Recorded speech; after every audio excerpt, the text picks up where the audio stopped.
такой традиционный вопрос. Люди, которые живут в тех или иных местах, они отличаются от других людей, потому что само место, сама аура, она как-то формирует людей, формирует взгляд на мир. Вы долго работаете за Полярьем, где там полгода ночь, полгода день. Вот. Как это формирует вас и как вы видите, какие люди здесь, и в чем отличие, и как легче ли работать с местными, с нашими татарскими актерами по сравнению с людьми, которыми вы работаете у себя дома? Пожалуй, наверное, легче, потому что здесь как-то после севера, когда на контрасте ты приезжаешь резко, да, то есть все же там у нас люди пожестче, в силу, опять же, может быть, каких-то, в чем-то пожестче. Здесь как-то все доброжелательно и открыто доброжелательно, и как-то без каких-то излишних нервов, да. Там, я даже помню нашу первую лабораторию, то есть вот эти все нервы первой лаборатории, да, когда это и новая драматургия, это и за 4-5 дней нужно поставить эскиз, выучить, или начитать, как минимум начитать какой-то объем текста. Но в том месте, где я живу, в Норильске, конечно, это, наверное, мне показалось, так, даже я сейчас говорю не про театр, а про сам город, да, какое-то единение все равно людей существует. То есть я вижу, здесь как-то все мягче, как-то все очень приятно. А там, в силу обстоятельств, что это находится, туда только самолетом долететь, находится на 69-й параллели. И понятно, что многие конфликты просто сглаживаются, и люди живут очень какой-то тесной жизнью, потому что иначе там не выжить. Как-то условно, да, понятно, не впрямую там греются друг от друга. Вот, если так можно выразиться. Поэтому, конечно, например, в театре, когда мы говорим там о каком-то конфликте, например, да, то он немножко, он не стоит так остро, потому что все понимают, что даже внутри театра, как бы ты там не был поклонником традиционного театра или какого-то, условно нового театра, да, все равно всем приходится плечом к плечу работать и как-то и жить вообще.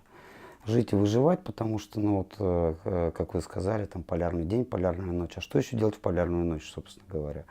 Как не заниматься театром или потому что сейчас я уже даже не замечаю эту полярную ночь, потому что ты идешь, ночь, вот здесь, например, ты рано утром идешь там в театр, еще темно, потом ты весь день в театре практически, да, ты идешь обратно вечером, уже темно. Такое же ощущение, собственно говоря, и в Норильске.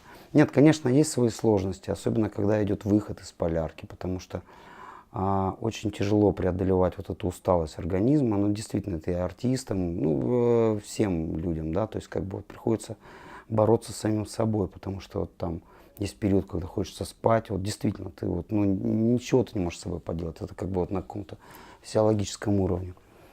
Как-то справляются все.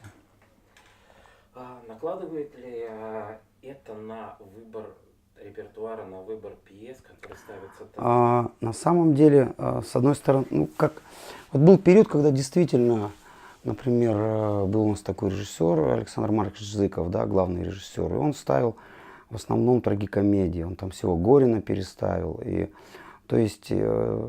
работал с художником из Петербурга Михаилом Мокровым. А у него такой, как яркий театр, да, потому что красок не хватает, полярная ночь. И поэтому, конечно, люди, когда приходят, им не хватает красок, им дают такие краски, достаточно, такие на граде фола, да, то есть не по яркости, я имею в виду.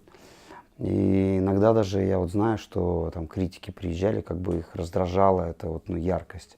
Когда им говорили, вы поживите там 3 месяца в полярную ночь, да, когда или, опять же, снег, ну даже когда не полярная ночь, там, да, там это же как бы белое, черное, белое, черное, белое, черное. Конечно, глаз, ну для того, чтобы хоть как-то порадоваться и человека вывести на какую-то эмоцию, на какие-то эмоциональные, ну, хотя бы по визуальному ряду понятно, да, то есть как, используется свет. Сейчас понятно, ну, в силу того, что театр меняется, меняется и драматургия, да, сейчас как-то театр не придерживается такой политики. Хотя вот опять же, если мы говорим там про традиционный театр, так называемый, да, то, конечно, многие скучают по такому, вот, по этим краскам и так далее. Сейчас, конечно, очень много появилось спектаклей черно-белых и, ну, разного рода, более того, в разных пространствах, не только в театральных пространствах. Ну, раньше, понятно, вот она сцена и все. У меня у самого идет спектакль, и там на сцене, когда ты сцену используешь как другое некое театральное пространство. И в баре у меня есть спектакль в театральном. И народ уже это как бы воспринимает уже нормально. И зритель уже воспринимает нормально. Ну и артисты воспринимают нормально. Хотя, конечно, по первости, я помню, опять же, вот эти первые лаборатории, когда это воспринималось все на удивление, ну, как-то, ну, кем штыки, кто-то шел за этим, кто-то вот, ну, как-то так. Сейчас уже такого нет. Сейчас у нас в театре очень много разных проектов, там около театральных проектов. То есть помимо лаборатории ежегодной, полярка, происходит. Вот сейчас, допустим, приехали драматурги из Москвы, которые с детьми, с подростками пишут пьесу. Пишут пьесу. Потом приедут режиссеры, которые будут ставить эту пьесу по этой драматургии, которую написали дети, ну, то есть подростки, да. А драматургия, ну, как бы вот про этих детей, про этих подростков, которые здесь сейчас, да, не вчера, вот они здесь сейчас, они такие. Вот, например, такой проект существует. Ну, много там всего. Какие-то квартирники делаем, читки и все остальное. То есть, на самом деле, как сказал у нас один артист, ну, действительно так, наверное, Норильский театр нельзя, несмотря на удаленность такую достаточно от материка, да, потому что это же полуостров Таймыр, несмотря на удаленность, все же это не провинциальный театр. Потому что очень многие норильчане, во-первых, ну, могут себе позволить выехать, то есть там большие отпуска, выезжают на материк, выезжают это и Петербург, и Москва, то есть столичный театр, ну, я имею в виду театралов, и за границу, и все же возвращаются в наш театр, и очень прямо они любят театр, действительно, такие. Ну и сами как-то мы что же смотрим, ездим, смотрим. Поэтому так. Там на полуострове Таймыр существует достаточно большое количество малых народов. Там немцы, они как-то участвуют. Ганасане у нас основной, как бы, народность, которая живет на Ганасане, да, то есть вот именно в этой местности. Нет, ну у них, допустим, центр в Дудинке, да, то есть, нет, там, я говорю, все очень так тесно переплетено, что конкретно в театре они не участвуют, но, допустим, иногда наши артисты и я там пересекаемся. Например, я где-то 2 года назад делал, там есть факультет, значит, как это, не дизайна костюма. Вот именно как раз он направление такое национальное, да, то есть когда берутся национальные элементы и как-то они трансформируются в какие-то образы. Вот, я с ними делал показ, потому что у них был юбилей, я с ними делал показ. Там у меня шаман-диджей был, то есть, ну, все как это, да. Ну, то есть, ну как, да, и вот какие-то такие истории. А сейчас, по-моему, вот у нас, господи, как фамилия-то режиссера приехал? Ну, Дамир Муратов, он художник, и вот они как раз делают сказки на северные легенды. Я сам делал сказку «Дочь Пурги». Это такая вариация именно на ганасанские мифы, такая вариация Снежной королевы. Вот. Ну, именно вот как бы она такая ганасанская история, то есть панганасанская история.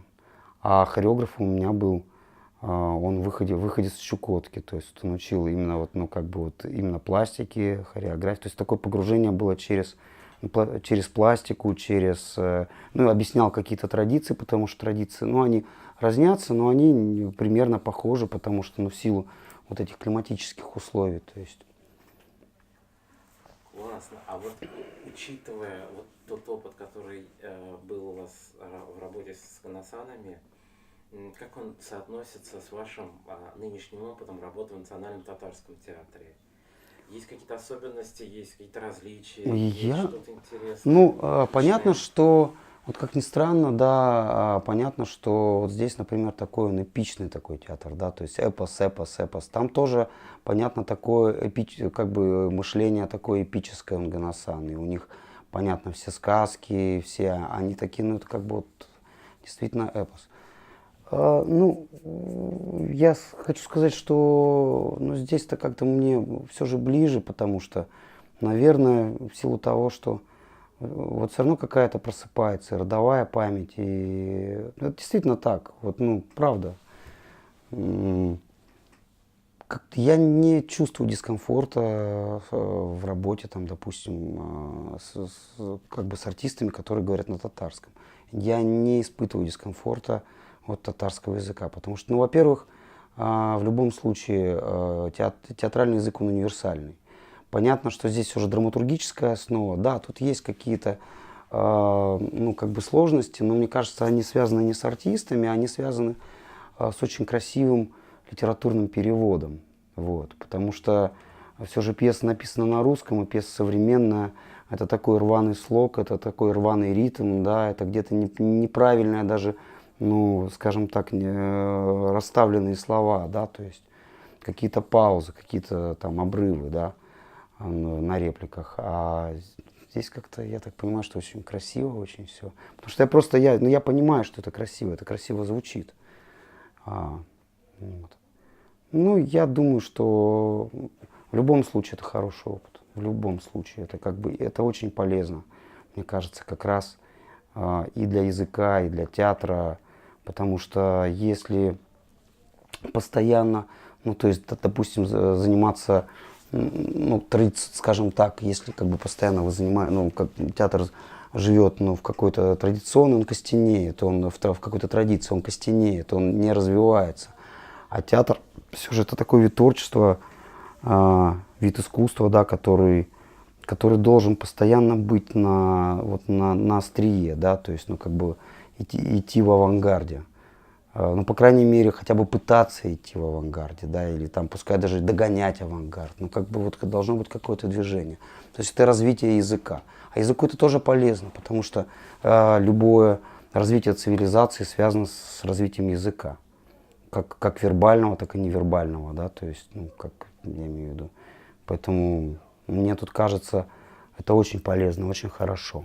И как бы и для артиста, и для режиссера, и для зрителя тоже. Потому что, ну, такой вид искусства. Вот для того, чтобы актуализировать такой классический татарский театр и его превратить в некую адекватную форму сегодняшнему дню, понятно, что невозможно все сделать, но с чего все-таки начать? Либо С драматургии. с драматургии. Я думаю, с драматургии, но если мы говорим все же про, ну, про театр, который там, про вербальный театр, да, то есть, конечно, с драматургией. Конечно, с драматургией. И мне кажется, очень важно именно, я даже не знаю, может быть, вот если там дальше лаборатории делать, то мне кажется, что было бы классно сделать сначала драматургическую лабораторию на татарском языке, на сегодняшнем татарском языке, про сегодняшние какие-то истории, да, которые вот здесь, сейчас, которые мы все знаем, которыми мы дышим, поднимающие какие-то актуальные проблемы здесь, сейчас, сегодня, да. И ну, как бы и по форме, и по содержанию, то есть там, да. Тут у нас очень по филологической. большая инерция наших зрителей и нашего общества, говорящая о том, что у нас существует определенный табу. Например, татары не пьют, татары не курят, татар не бывает измен, татарские женщины, они выходят замуж за русских мужчин там, или Мгм. мужчин других национальностей, Мгм. Мгм. другой веры. И все, что касается этих тем, воспринимается в буквальном смысле в штыки. Понимается волна всевозможных возмущений в соцсетях, в прессе. Насколько вот с точки зрения Творца нужно, скажем, Раскачивать эту лодку? да, стоит ли раскачивать? Либо это стоит раскачивать так медленно, либо это надо революцию так рубануть. Ну, не бывает же. Нет, я понимаю, вот в том-то и дело, почему важно бы начать с драматургии, да, потому что а, татары тогда будут говорить о своих каких-то проблемах, да, но не бывает же такое, что все хорошо, да, вот у нас никто не изменяет, у нас никто не курит, не пьет, но есть же какие-то другие проблемы, какой-то ряд других проблем. И потом, ну, есть же какие-то исключения из правил, да, о которых просто принято умалчивать, например, да, там, то есть как бы есть какие-то другие проблемы, о которых ну, все молчат. Потому что все происходит, там, не знаю, с закрытыми дверями, например, да, то есть, как бы, ну, оно же происходит. И об этом тоже надо говорить. Ну, опять же, если мы говорим про... Мы в 21 веке, ребят, то есть, да, как бы, и об этом надо говорить. Потому что, когда ты проговоришь проблему, да, то есть, как бы, проблему, ну, таким способом ты уже начинаешь от этой проблемы избавляться. По крайней мере, это начало избавления от проблемы. Не зря все общества там, анонимных алкоголиков каких-нибудь начинают со слов «я алкоголик». Правильно? Поэтому понятно, есть специфика. Понятно, что... но вот я про это и говорю. Тогда надо растить своих драматургов, которые будут говорить о проблемах там, не как там во всей России, кто там пьет, кто там колется, кто там курит, да, там, или кто там кому изменяет, да, или кто как красиво матерится, да. Но они же все равно есть. Ну, вы же как бы живете не в 19 веке, вы живете в 21 веке. И все равно они есть, эти проблемы, да, ну вот у меня здесь брат, допустим, да, он же озвучивает какие-то проблемы, которые касаются всех, ну, например, есть социальный театр, да, там о взаимоотношениях власти, ну, вот, допустим, вы сейчас сказали про какие-то ценности семейные, да, но есть же помимо семейных ценностей, есть же проблемы, допустим, как бы и власти, и как бы вот власти и маленького человека, да, то есть как бы большого какого-то мира, цивилизации, маленького человека, я не знаю, человек из какой-нибудь татарской деревни, приезжающего там, не знаю, в современный город, да, с его современными какими-то соблазнами, все равно они есть современные соблазны. Потому что, ну, как бы мы здесь сейчас живем, и это все, ну, немножко такая, как скажем, это ну, такая вранье с самим себе на самом деле. Не во всем, несомненно. Я просто вижу действительно, как люди, допустим, в Казани, могу сказать точно, что более доброжелательные, более какие-то воспитанные, да, то есть, ну, вот чем по ощущению. Я не знаю, как это, но по ощущению-то действительно это прям чувствуется.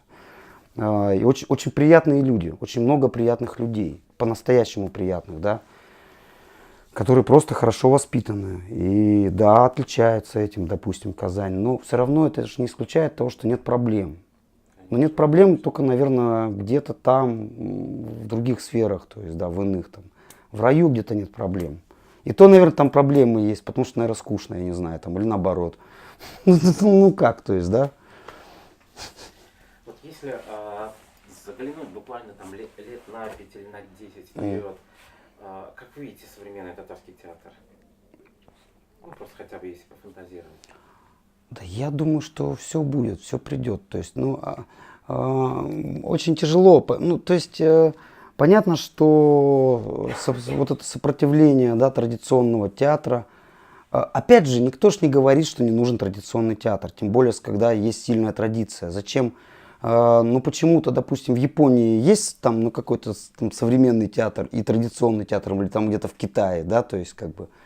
Но при этом в тот же Китай очень любят там приглашать русский какой-то экспериментальный театр или еще, да, то есть как бы. То есть мне кажется, в 21 веке, да, пожалуйста, я еще раз говорю, никто не отменял традиционный театр, да, потому что пускай живет своей жизнью, ну, какой-то, да, то есть радует Но с другой стороны, вот все равно подрастает молодежь, да, то есть, которые опять же живут, даже вот гаджеты появились, да, уже это совсем другой способ коммуникации друг с другом. Какой бы ты там был не пьющий, не курящий, но это ж тоже как бы наркотик, на котором все сидят, да, например. То есть уже есть какие-то проблемы, которые можно озвучивать. То есть, опять же, всегда нужно задумываться о том поколении, которое придет в театр завтра. Потому что если им не заниматься, им не будет интересно, им интересно ходить в театр, в котором с ними разговаривают на каком-то другом языке. Им хочется, чтобы с ними разговаривали здесь, сейчас, сегодня, на их сегодняшнем языке. Я имею в виду там подростков, да, с их проблемами, подростков, детей, например, да. Потому что если не заниматься этим сейчас, то мы все смертны. И бабушки, тетеньки, дяденьки, да, и я, то есть, да, мы все когда-нибудь умрем.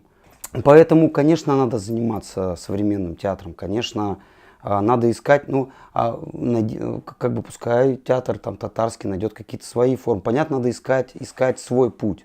Понятно, что, так же, как вот в любом, у нас же многонациональная страна, да, то есть и есть какая-то своя специфика везде, даже от города зависит. В Норильске тоже своя специфика, да, и тоже очень там подбираешь какую-то драматургию, да, там мы уж не говорим, там многонациональный город, например, да, и в этом тоже есть проблема, потому что он действительно многонациональный, как в Советском Союзе, такой мини-Советский Союз, причем в котором живут все мирно, сосуществуют, потому что там ссориться нельзя, как я уже говорил, там все. И тоже нужно же, как-то, а при этом есть свои какие-то традиции, там никто не рушит традиции друг друга, есть свои землячества, традиции. Кстати, татарская есть тоже, как бы, куда меня там периодически зовут, то есть, как бы, я общаюсь там с людьми, да, но все равно без этого никуда, потому что иначе дальше не будет развития, дальше, как бы, тогда, Тогда просто не будет. Не будет ничего, потому что все равно куда-то все движется, Нельзя топтаться на месте, надо обновляться, надо обновлять язык, все равно так или иначе, надо обновлять язык, в том смысле театральный и адаптировать. язык это адаптировать, да, к завтрашнему дню, да, конечно. Вот, теперь пару слов по поводу табу. Если есть законодательные табу, как вы к ним относитесь? Там нельзя там говорить... материться, например, да? Да, там материться. Я считаю, что, понятно, что именно, если мы говорим про сферу искусства, да, то есть, как бы, наркотик, да, там, нет, есть какие-то табу, понятно, допустим, наверное, чтобы я не принял, да, какой-то физиологичный театр, там, где гадят на сцене, там, или еще что-то, да, то есть, как бы, наверное, я бы такой. А что касается там матов, то иногда, по крайней мере, я к матам так отношусь. Если из истории не выкинуть мат, я его никогда не выкидываю, потому что у мата есть своя энергия. Она емкая, и она иногда бывает очень точной. То есть вот сколько мы не пробовали исключать мат, да, потому что тоже у нас артисты там некоторые, да, большинство, наверное, то есть, как бы, не любят материться со сцены, да, то есть, как бы, всегда это преодоление какое-то для артиста. Но с другой стороны, это всегда очень емко, точно. Я имею в виду, когда это точно емко. Когда его можно выкинуть, да, пожалуйста, я также выкидываю и даже, как бы, не задумываюсь. Но если это точно и емко, то иногда очень тяжело зайти на замену. Вот правда, очень тяжело найти замену. И последний вопрос. Почему была выбрана для эскиза именно эта история? Потому что эта история, во-первых, она какая-то в ней, как ни странно, вот сейчас скажу, да, я только, наверное, здесь до меня дошло, в ней есть некая, как ни странно, эпичность, да, вот это взаимоотношение отца и сына, которое есть, наверное, в любой там религии, в любом эпосе мира.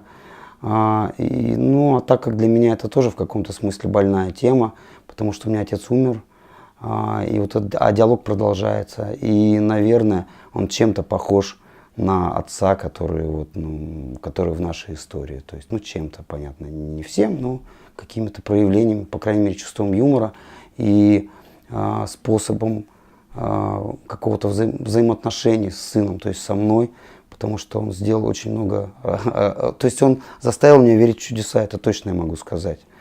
Вот.